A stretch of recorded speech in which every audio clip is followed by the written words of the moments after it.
If someone were to murder Alex or murder me, they already murdered themselves in that action. They already bestowed the punishment upon themselves. We are simply completing the task. When you take another person's life, you already took your own life. Hey guys, welcome back to the channel. I'm going to play a clip here of Charlie Kirk where he differentiates between murdering somebody and killing somebody. Guys, this is so relevant. My man just passed away, was just bluntly murdered, assassinated. And here's his thoughts on the death penalty. Very powerful, very profound. We're going to share this clip with you, and make sure you share this with a friend because this is important. We'll talk at the back end of this. Let's play it. If someone were to murder Alex or murder me, they already murdered themselves in that action. They already bestowed the punishment upon them, the task. When you take another person's life, you already took your own life. I have concerns over things like the death penalty. Is it it's one of the 10 commandments. You should not murder. So is it somehow justified because they're such a horrible criminal, or are they eliminating or changing the trajectory of God's plan for what it was supposed to be because they murdered somebody and they didn't go when God was ready for them? Great question. So I get this question a lot. So it does say do not murder. It does not say do not kill.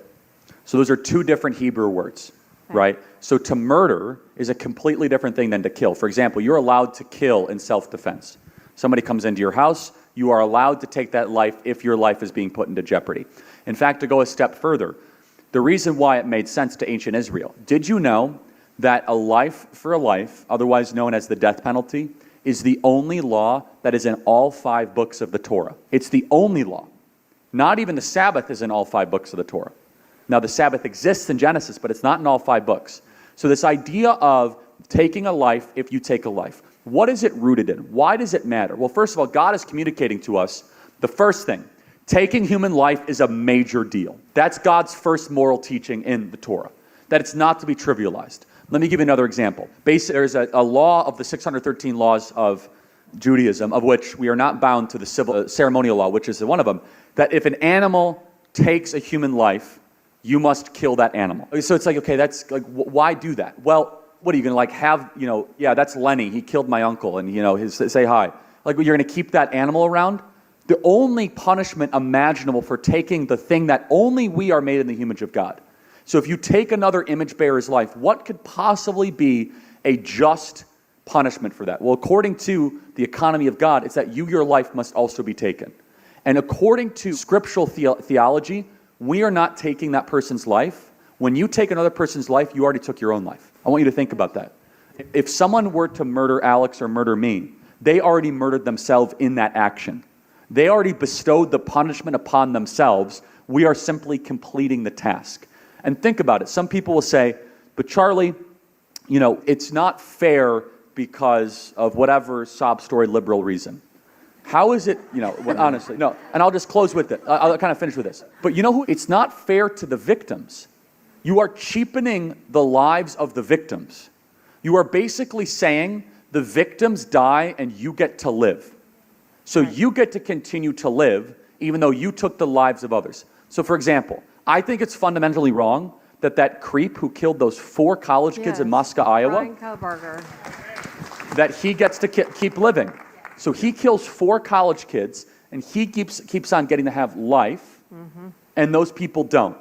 In order to say that those people's lives mattered, the only just thing that we can reason ourselves to is to take that person's life.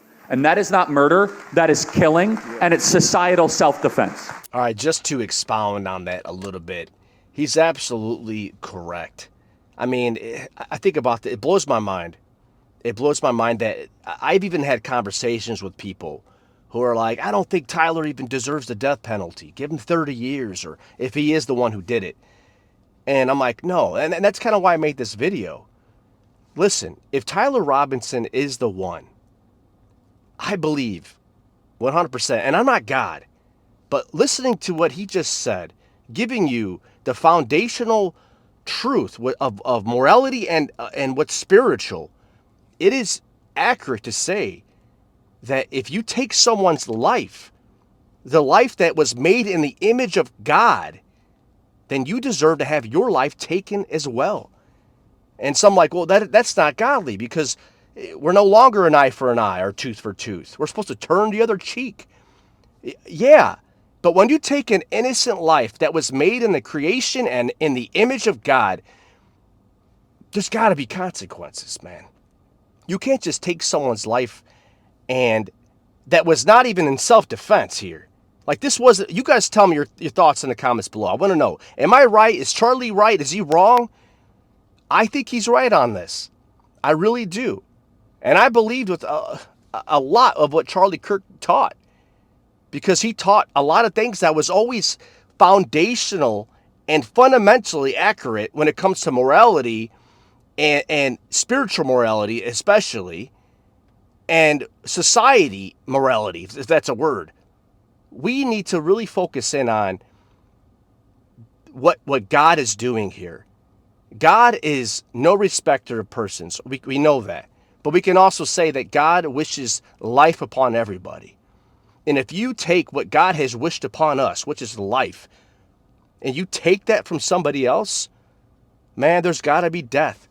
There's got to be something there's got to be a payment. I don't know. You guys tell me your thoughts in the comments below. When I saw this clip, I wanted to share my thoughts, and I wanted to share the clip because it's so sad that this man's life was taken from him. And even some people have the audacity to say that this Tyler guy, if he's the one, doesn't deserve the death penalty.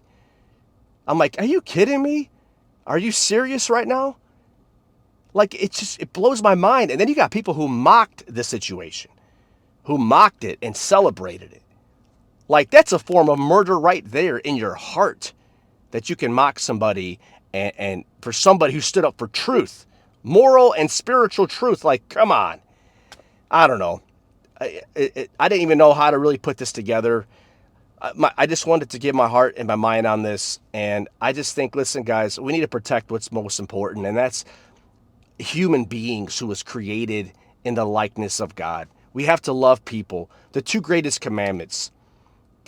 Jesus said this. He said to love the Lord your God with everything. With everything. Mind, soul, strength, everything. And then the second commandment, he said, was to love your neighbor as you love yourself. And if you've done these two, you've summed up the entire law. Loving people and loving God. Loving God, loving people. That's everything summed up. And why does God say that? Because he holds the whole law in loving people. When you take someone's life, you're doing exactly the opposite. You're hating people. You're taking away what God has given, which is life in the image of himself. Drop your comments below, guys. Tell me what you think. Rest in peace, Charlie. Love you, brother. Listen, guys, we gotta hold life dear and love people as we love God.